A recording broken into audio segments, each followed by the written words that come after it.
അസ്സാം വലൈക്കും dear friends. ഇന്നത്തെ നമ്മുടെ സ്പെഷ്യൽ നിങ്ങൾ ആരും ഇതുവരെയും ട്രൈ ചെയ്ത് നോക്കിയിട്ടില്ലാത്ത ഒരു അടിപൊളി വെറൈറ്റി റെസിപ്പിയാണ്. നമ്മുടെ ഈ വീഡിയോ കണ്ടുകൊണ്ടിരിക്കുന്ന സമയത്ത് നിങ്ങൾക്ക് ഇഷ്ടപ്പെടുകയാണെങ്കിൽ ഒന്ന് ലൈക്ക് ചെയ്തേക്കണേ. അതുപോലെ തന്നെ നമ്മുടെ ഈ ചാനൽ ആദ്യമായിട്ട് കാണുന്നവരും ഇതുവരെയും സബ്സ്ക്രൈബ് ചെയ്യാത്തവരും പ്ലീസ് ഒന്ന് സബ്സ്ക്രൈബ് ചെയ്തേക്കണേ. ഞാനിടുന്ന വീഡിയോസ് ഉടനടി കിട്ടുന്നതിനായി സബ്സ്ക്രൈബ് ബട്ടന്റെ തൊട്ടടുത്ത് കാണുന്ന ബെല്ലൈക്കൺ കൂടി ക്ലിക്ക് ചെയ്തിട്ട് ഓൾ എന്ന ഓപ്ഷൻ എനേബിൾ ചെയ്യാനും മറക്കല്ലേ. ഇന്നത്തെ നമ്മുടെ റെസിപ്പി എന്ന് പറയുന്നത് കപ്പ വെച്ചിട്ട് വളരെ വ്യത്യസ്തമായിട്ടുള്ള രീതിയിൽ അടിപൊളി ടേസ്റ്റില് ഒരു റെസിപ്പിയാണ്. അപ്പൊ ഇതിനായിട്ട് ഞാനിവിടെ 1/2 കിലോ കപ്പയാണ് എടുത്തിട്ടുള്ളത്. ഇനി കപ്പയുടെ തൊലിയെല്ലാം നമുക്ക് മാറ്റി ഒന്ന് കഴുകി വൃത്തിയാക്കി എടുക്കാം. അപ്പൊ ഞാൻ കപ്പ തൊലിയെല്ലാം മാറ്റിയതിനു ശേഷം നല്ലോണം കഴുകി വൃത്തിയാക്കി എടുത്തിട്ടുണ്ട്. ഇനി നമ്മൾ കഴുകി വൃത്തിയാക്കി വെച്ചിരിക്കുന്ന കപ്പ ഒന്ന് ഗ്രേറ്റ് ചെയ്തെടുക്കാം. ഗ്രേറ്റ് ചെയ്തെടുക്കുമ്പോൾ ചെറിയ ഹോളിൽ കൂടെ വേണം ഗ്രേറ്റ് ചെയ്തെടുക്കാനായിട്ട്.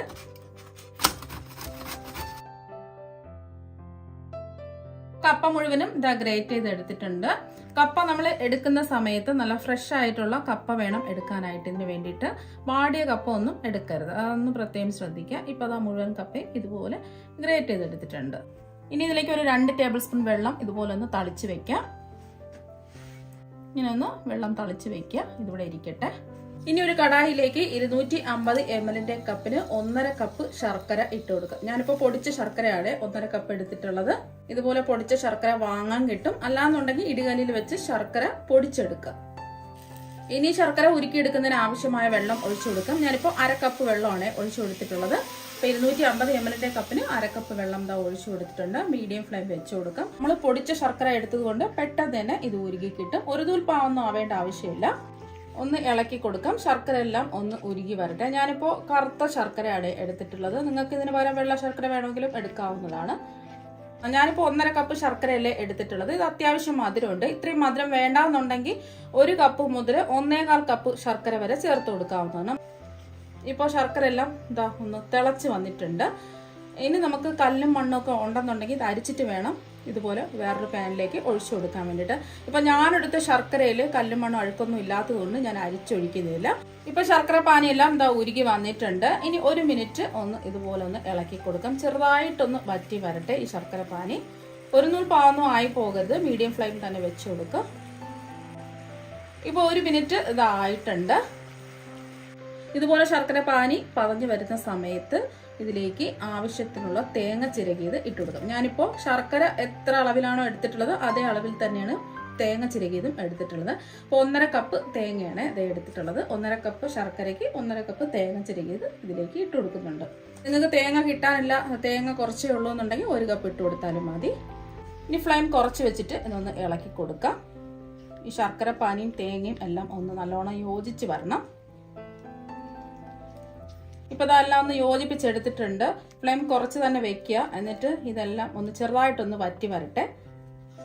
ചെറുതായിട്ടൊന്ന് വറ്റിയിട്ടുണ്ട് ഈ ഒരു സമയം. ഇപ്പൊ 1 മിനിറ്റ് ആയിട്ടുണ്ട്. ഇനി ഇതിലേക്ക് നമ്മൾ ചേർത്ത് കൊടുക്കുന്നത് ഫ്ലേവറിന് വേണ്ടിയിട്ട് ഏലക്കപ്പൊടിയാണ്. ഒരു 1/4 ടീസ്പൂൺ ഏലക്കപ്പൊടി ചേർത്ത് കൊടുത്തിട്ടുണ്ട്. ഞാനിപ്പോൾ ഏലക്ക തല്ലിയാണ് എടുത്തിട്ടുള്ളത്. ഒരു 4 ഏലക്ക തൊലിയെല്ലാം മാറ്റിയതിനു ശേഷം ഒന്ന് തല്ലിയാണ് ഇതിലേക്ക് ഇട്ട് കൊടുത്തിട്ടുള്ളത്. ഏലക്ക പൊടിയാണെന്നുണ്ടെങ്കിൽ ഒരു 1/4 ടീസ്പൂൺ ഇട്ട് കൊടുക്കുക. പഞ്ചസാരയും കൂട്ടി ചേർത്ത് പൊടിച്ച ഏലക്കപ്പൊടിയാണെന്നുണ്ടെങ്കിൽ 1 ടീസ്പൂൺ ഇട്ട് കൊടുക്കുക. അല്ലെങ്കിൽ സാധാരണ നമ്മൾ പൊടിക്കുന്ന ഏലക്കപ്പൊടിയാണെന്നുണ്ടെങ്കിൽ ഒരു 1/4 ടീസ്പൂൺ ഇട്ട് കൊടുത്താൽ മതിയാവും. നിങ്ങൾക്ക് ഏലക്കാപ്പൊടിയുടെ കൂടെ തന്നെ ചുക്കുപൊടി വേണമെന്നുണ്ടെങ്കിൽ ഒരു 1/4 ടീസ്പൂൺ ചേർത്ത് കൊടുക്കാം. അതുപോലെ തന്നെ ചെറിയ ജീരകം ഒരു 1/4 ടീസ്പൂൺ വേണമെങ്കിൽ ചേർത്ത് കൊടുക്കാം. ഇത് രണ്ടും വേണമെന്നുണ്ടെങ്കിൽ ചേർത്ത് കൊടുക്കാം, ഇല്ലെങ്കിൽ ഒഴിവാക്കാം. ഞാനിപ്പോൾ ഏലക്കപ്പൊടി മാത്രമാണ് ചേർത്ത് കൊടുത്തിട്ടുള്ളത്. ഒരുപാട് വറ്റി വരേണ്ട ആവശ്യമില്ല, ചെറുതായിട്ട് ഒന്ന് വറ്റി വന്നാൽ മതി. കുറച്ചും കൂടി ഒന്ന് ആവാനുണ്ട്. ഇനി കുറച്ചും കൂടെ ടേസ്റ്റ് കിട്ടുന്നതിന് വേണ്ടിയിട്ട് ഒരു 2 ടീസ്പൂൺ പഞ്ചസാര കൂടി ചേർക്കുന്നുണ്ട്. അപ്പോൾ അധികം മധുരം വേണ്ടാത്തവർക്ക് പഞ്ചസാര ഒഴിവാക്കാം. കുറച്ച് ടേസ്റ്റ് കൂടുതൽ വേണമെന്നുള്ളവർക്ക് 1-2 ടീസ്പൂൺ പഞ്ചസാര കൂടി ഇട്ട് കൊടുക്കാവുന്നതാണ്. ഇനി ഇതൊന്ന് ഇളക്കി കൊടുക്കാം. ഈ പഞ്ചസാര എല്ലാം ഒന്ന് അലിഞ്ഞ് വരട്ടെ. ഇപ്പോൾ പഞ്ചസാര എല്ലാം ഒന്ന് അലിഞ്ഞ് വന്നിട്ട് പെട്ടെന്ന് തന്നെ ആയി കിട്ടും. ഇനി ഇത് വറ്റി വരേണ്ട ആവശ്യമൊന്നുമില്ല. ഈ ഒരു പരുവാകുമ്പോൾ നമുക്ക് ഫ്ലെയിം ഓഫാക്കി കൊടുക്കണം. ഒരുപാട് അങ്ങ് വറ്റി വരണ്ട് പോകേണ്ട ആവശ്യമില്ല. ഈ ഒരു രീതി ആകുമ്പോൾ നമുക്ക് ഫ്ലെയിം ഓഫാക്കി കൊടുക്കണം. നമ്മൾ ഗ്രേറ്റ് ചെയ്ത് വെള്ളമൊക്കെ തളിച്ച് വെച്ചിരിക്കുന്ന കപ്പ ഇതുപോലെ ഒന്ന് മുറുക്കി പിഴിഞ്ഞെടുക്കാം.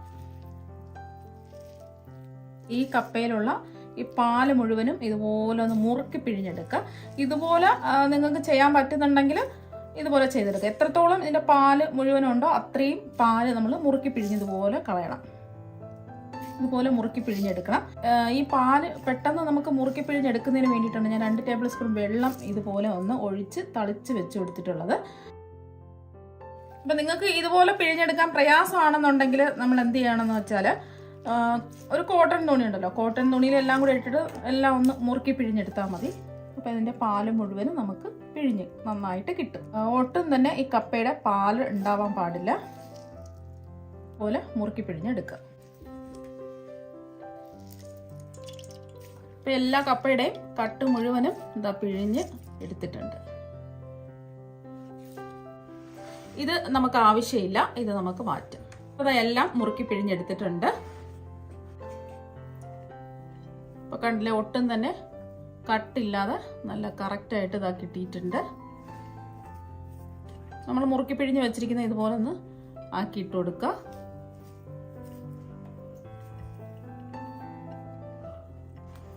ഇനി ഇത് നമ്മൾ ചെയ്യാനുള്ളത് മിക്സിയുടെ ചെറിയ ജാറിലിട്ട് ചെറുതായിട്ടൊന്ന് ക്രഷ് ചെയ്തെടുക്കാം. ഇപ്പം നമ്മൾ കപ്പത ക്രഷ് ചെയ്തെടുത്തിട്ടുണ്ട്. ഈ ഒരു രീതിക്ക് വേണം ക്രഷ് ചെയ്തെടുക്കാൻ വേണ്ടിയിട്ട്. ഒരുപാട് അങ്ങ് പൊടിഞ്ഞു പോകരുത്. ഒരു 3 പ്രാവശ്യം ഒന്ന് പൾസ് ചെയ്തെടുത്താൽ മതി. ഇപ്പം ഞാൻ 2 ബാച്ചായിട്ടാണ് കപ്പ ക്രഷ് ചെയ്തെടുത്തിട്ടുള്ളത്. അപ്പം മിക്സിയുടെ ചെറിയ ജാറിലിട്ട് വേണം ക്രഷ് ചെയ്തെടുക്കാൻ വേണ്ടിയിട്ട്. ഒരുമിച്ചിടരുത്, എന്നാൽ പിന്നെ പൊടിഞ്ഞങ്ങ് കട്ട പോലെ ആയി പോവും. ഇതുപോലെ തരിതരിയായിട്ട് നമുക്ക് പൊടിഞ്ഞു കിട്ടണം. ഈ ഒരു രീതിക്ക് വേണം കിട്ടാനായിട്ട്. ഒരുപാട് അങ്ങ് പൊടിഞ്ഞ് അരഞ്ഞൊന്നും പോകരുത്. ഇപ്പൊ നമ്മള് ശർക്കരയുടെയും തേങ്ങയുടെയും ഒക്കെ ചൂടൊക്കെ ഇതാ മാറിയിട്ടുണ്ട്. ഇനി ഇതിലേക്ക് അങ്ങ് ഇട്ട് കൊടുക്കാം. ഇപ്പൊ ചൂട് മാറിയപ്പോൾ കുറച്ചും കൂടെ ഒന്ന് ഡ്രൈ ആയിട്ട് വന്നിട്ടുണ്ട്. ഇനി ഇതിലേക്ക് നിങ്ങൾക്ക് വേണമെന്നുണ്ടെങ്കിൽ കുറച്ച് കശുവണ്ടി ചെറുതായിട്ട് കട്ട് ചെയ്ത് ഇട്ട് കൊടുക്കാം. ഇപ്പോൾ 1 ടേബിൾ സ്പൂൺ കശുവണ്ടി ഇതുപോലെ കട്ട് ചെയ്ത് ഇട്ട് കൊടുക്കുക. വേണമെന്ന് നിർബന്ധമൊന്നുമില്ല. ഇപ്പൊ കശുവണ്ടിയും കൂടെ ഇട്ട് കൊടുക്കുമ്പോൾ കുറച്ചും കൂടെ ഒരു ടേസ്റ്റ് കിട്ടും. അപ്പോൾ ഇടയ്ക്കിടയ്ക്ക് ഒന്ന് കടിക്കാൻ കിട്ടുമ്പോൾ നല്ലൊരു ടേസ്റ്റ് ഉണ്ടാവില്ലേ. അപ്പോൾ അതുകൊണ്ടാണ് 1 ടേബിൾ സ്പൂൺ കശുവണ്ടി ഉണ്ടെങ്കിൽ ചെറുതായിട്ട് കട്ട് ചെയ്ത് ഇട്ട് കൊടുക്കാം. ഇല്ലാന്നുണ്ടെങ്കിൽ നിലക്കടല 1 ടേബിൾ സ്പൂൺ ചെറുതായിട്ട് കട്ട് ചെയ്ത് ഇട്ട് കൊടുത്താലും മതി. നിങ്ങൾക്ക് വേണമെന്നുണ്ടെങ്കിൽ കശുവണ്ടിയും ഉണക്കമുന്തിരിയും ഒക്കെ നെയ്യിലൊന്ന് റോസ്റ്റ് ചെയ്ത് ഇതിലേക്ക് ഇട്ട് കൊടുക്കാവുന്നതാണ്. ഞാനിപ്പോൾ റോസ്റ്റ് ചെയ്യാതെയാണ് കശുവണ്ടി ഇതിലേക്ക് ഇട്ട് കൊടുത്തിട്ടുള്ളത്. അതുപോലെ തന്നെ തേങ്ങയും ശർക്കരയും നേരിട്ട് ഈ കപ്പയിലേക്ക് ചേർത്ത് കൊടുക്കാവുന്നതാണ്. അപ്പൊ അതിനേക്കാളും കുറച്ചും കൂടെ ടേസ്റ്റ് കിട്ടുന്നതിന് വേണ്ടിയിട്ടാണ് ഞാൻ ശർക്കര പാനി ഉരുക്കി അതിലേക്ക് നമ്മൾ തേങ്ങ ഇട്ട് ചെയ്തെടുത്തിട്ടുള്ളത്. അപ്പൊ അങ്ങനെ ചെയ്യുമ്പോൾ കുറച്ചും കൂടെ ടേസ്റ്റും ആയിരിക്കും. എന്തെങ്കിലും കല്ലും മണ്ണൊക്കെ ശർക്കരയിലുണ്ടെങ്കിൽ നമുക്ക് മാറി കിട്ടുകയും ചെയ്യും. അങ്ങനെ താല്പര്യമില്ല, ശർക്കരയൊക്കെ നല്ല ശർക്കര, കല്ലും മണ്ണൊന്നും ഇല്ലാത്ത ശർക്കരയാണെന്നുണ്ടെങ്കിൽ നേരിട്ട് ഇതിലേക്ക് ചീകി ഇട്ട് കൊടുക്കാം. ഇനി ഇതിലേക്ക് നമുക്ക് 250 ml കപ്പിന് 1/2 കപ്പ് ഗോതമ്പ് പൊടി ഇട്ട് കൊടുക്കാം. ഗോതമ്പ് പൊടിക്ക് പകരം നിങ്ങൾക്ക് വേണമെന്നുണ്ടെങ്കിൽ റവ എടുക്കാം, മൈദ എടുക്കാം. അപ്പോൾ ഏത് വേണമെങ്കിലും എടുക്കാവുന്നതാണ്. ഇനി നമുക്ക് ഇതിലേക്ക് 1 ടേബിൾ സ്പൂൺ നെയ്യും കൂടി ചേർത്ത് കൊടുക്കാം. നെയ്യ് ഇഷ്ടമല്ലാത്തവർക്ക് നെയ്യ് ഒഴിവാക്കാം. നെയ്യ് ഇഷ്ടമാണെന്നുണ്ടെങ്കിൽ 1 ടേബിൾ സ്പൂൺ നെയ്യും കൂടി ചേർത്ത് കൊടുക്കാം. ഇനി എല്ലാം കൂടി കൈവച്ച് ഒന്ന് കുഴച്ചെടുക്കാം. കപ്പയുടെ ഈർപ്പത്തിൽ തന്നെയാണ് നമ്മൾ മാവ് കുഴച്ചെടുക്കാനുള്ളത്. വെള്ളമൊന്നും ഒഴിക്കേണ്ട ആവശ്യമില്ല. അതെല്ലാം ഒന്ന് കുഴച്ച് ഇതുപോലെ ഒന്ന് ഉരുട്ടിയെടുക്കുക. അപ്പോൾ നിങ്ങൾക്ക് വേണമെന്നുണ്ടെങ്കിൽ ഗോതമ്പ് പൊടി കുറവാണ്, നിങ്ങൾക്ക് കുറച്ച് ലൂസായി പോയിട്ടുണ്ടെന്നുണ്ടെങ്കിൽ കുറച്ചും കൂടെ ഗോതമ്പ് പൊടി ചേർക്കാവുന്നതാണ്. ഇതുപോലെ ഒന്ന് കുഴച്ച് ഉരുട്ടിയെടുക്കുക. അതാ കുഴച്ച് ഉരുട്ടിയെടുത്തിട്ടുണ്ട്. ഈ ഒരു പരുവത്തിലാണ് നമ്മൾ കുഴച്ച് ഉരുട്ടിയെടുക്കേണ്ടത്. ഇനി ഇതിൽ നിന്നും ആവശ്യത്തിനുള്ള മിക്സ് എടുക്കാം.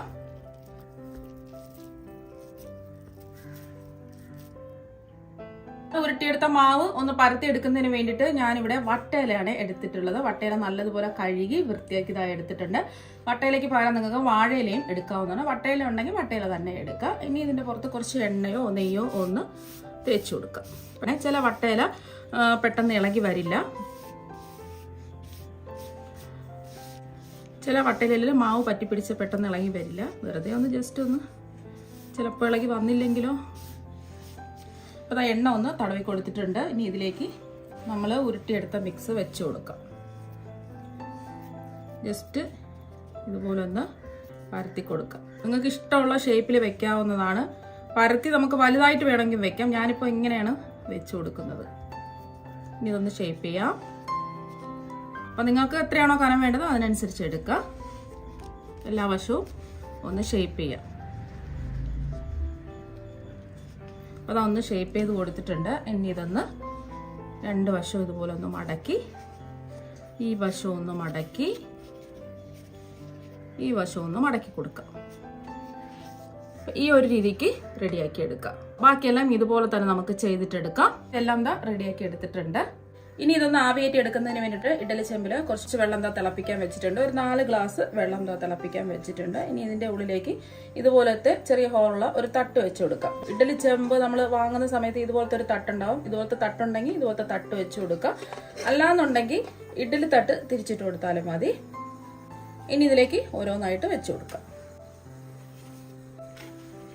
ഇപ്പൊ ഇതെല്ലാം വെച്ച് കൊടുത്തിട്ടുണ്ട്. ഇനി ഇത് മൂടി വെച്ച് കൊടുക്കാം. മീഡിയം ഫ്ലെയിം വെച്ചിട്ട് ഇതൊന്ന് ആവിയേറ്റി എടുക്കാം. ഇപ്പൊ ഇത് ആവിയേറ്റാൻ വെച്ചിട്ട് ഒരു 20 മിനിറ്റ് ആയി. ഇനി നമുക്കിതൊന്ന് തുറന്ന് നോക്കാം. അപ്പൊ കണ്ടിട്ട് നല്ലൊരു മണമൊക്കെ വരുന്നുണ്ട്. ഇനി നമുക്ക് ഫ്ലെയിം ഓഫ് ആക്കാം. ഇപ്പൊ നല്ലോണം എന്താ വെന്തൊക്കെ കിട്ടിയിട്ടുണ്ട്. നല്ല ചൂടാണ്. ഇതിന്റെ ചൂട് ചെറുതായിട്ടൊന്ന് മാറട്ടെ. ഇപ്പൊ ഇതിന്റെ ചൂടൊക്കെ മാറിയതിനു ശേഷം ഇഡലി ചെമ്പിൽ നിന്നും ദാ പുറത്തെടുത്തിട്ടുണ്ട്. ഇനി ഇതിൽ നിന്നും ഒരെണ്ണം എടുത്ത് കാണിച്ചു തരാം. ഇത് ഇല നമുക്ക് മാറ്റാം.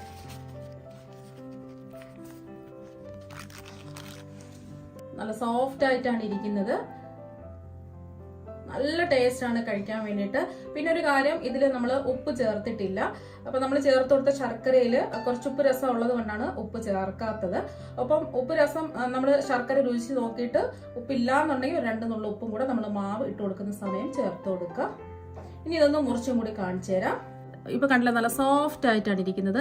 നല്ല ടേസ്റ്റ് ആണ് കഴിക്കാൻ വേണ്ടിയിട്ട്. അപ്പൊ നിങ്ങൾ കപ്പ വീട്ടിൽ വാങ്ങുന്ന സമയത്ത് ഇതുപോലെ ഒരു പ്രാവശ്യം ഒന്ന് ട്രൈ ചെയ്ത് നോക്കുക. തീർച്ചയായും എല്ലാവർക്കും ഒരുപാട് ഇഷ്ടമാകും. അപ്പൊ നമുക്ക് മറ്റു വെറൈറ്റി വീഡിയോ ആയിട്ട് വീണ്ടും കാണാം. താങ്ക്